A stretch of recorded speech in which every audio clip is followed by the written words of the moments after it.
Hello and welcome to my assignment 1 code. Jumping right into it, here is my project. I make use of a core machine learning pipeline or directory which stores all of the main functionality, including data prep as well as the machine learning pipeline, as well as the training information. And then over here on assignment 1 is all of the assignment 1 relevant data, including the type maps and the actual data, as well as the KNN algorithm. So jumping right into it, jumping off right here using the breast cancer data, going right into the pipeline.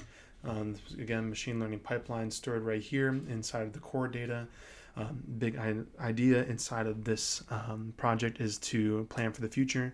So there's a lot of data in here that is abstracted, and I make use of these abstracted data types, including data type info, which defines key methods that are used inside of the data prep pipeline, and then also ML algo, which allows for different non-parametric machine learning algorithms, but right now it's just designed for KNN, but in the future it could include more.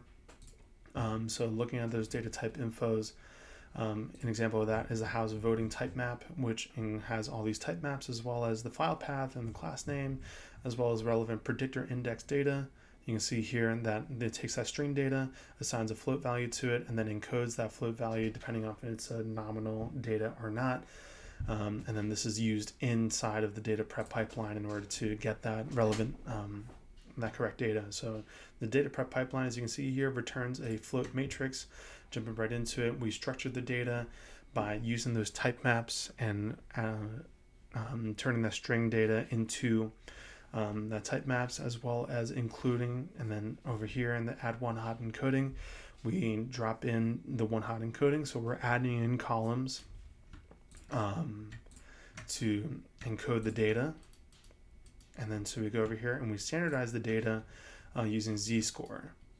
So kind of what that ends up looking like here is we have this data, and then so here's our tumor data, which is 2.0. We one hot encode it. We see here that it's 1 and 0 now, so it's one hot encoded.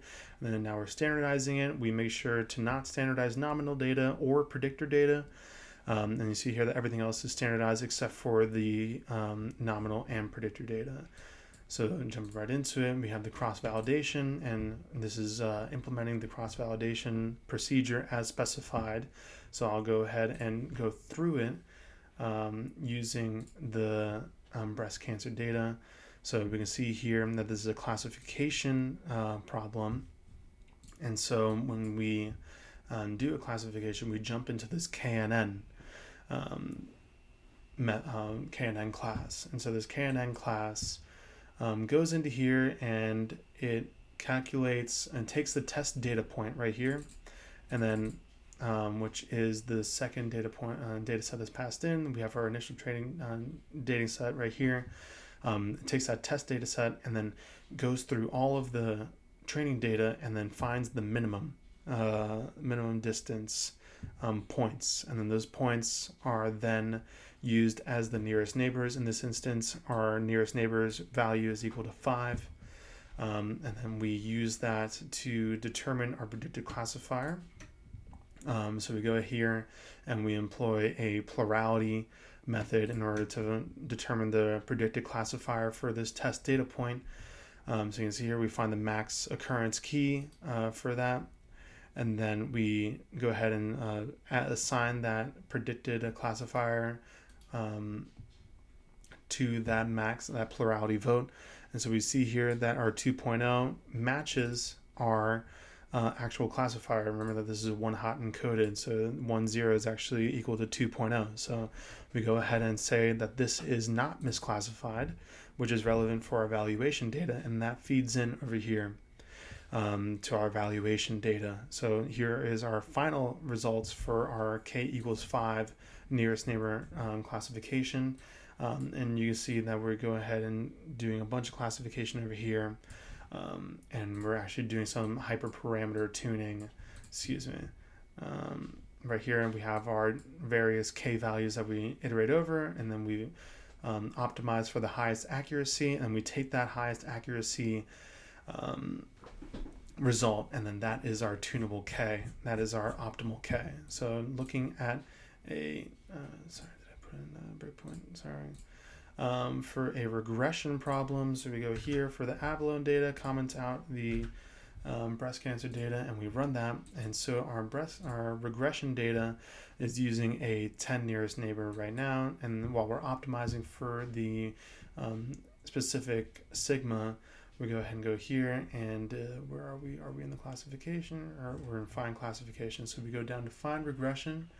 We again sort by the distances, get the nearest neighbors, and then we go ahead and go to determine classifiers for the point.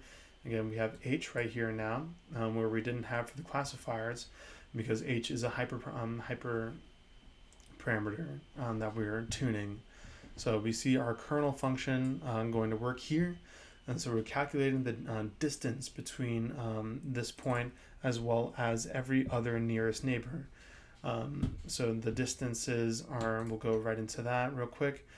We just sum up the distances and make sure not to include the predictor data inside of that distance calculation, and then we take the square root of that total distance. And so then we take that distance and we use that in our kernel function as specified here, as specified inside of the assignment sheet. 1 minus that 1 divided by that sigma times the distance, and then we take the sum of that kernel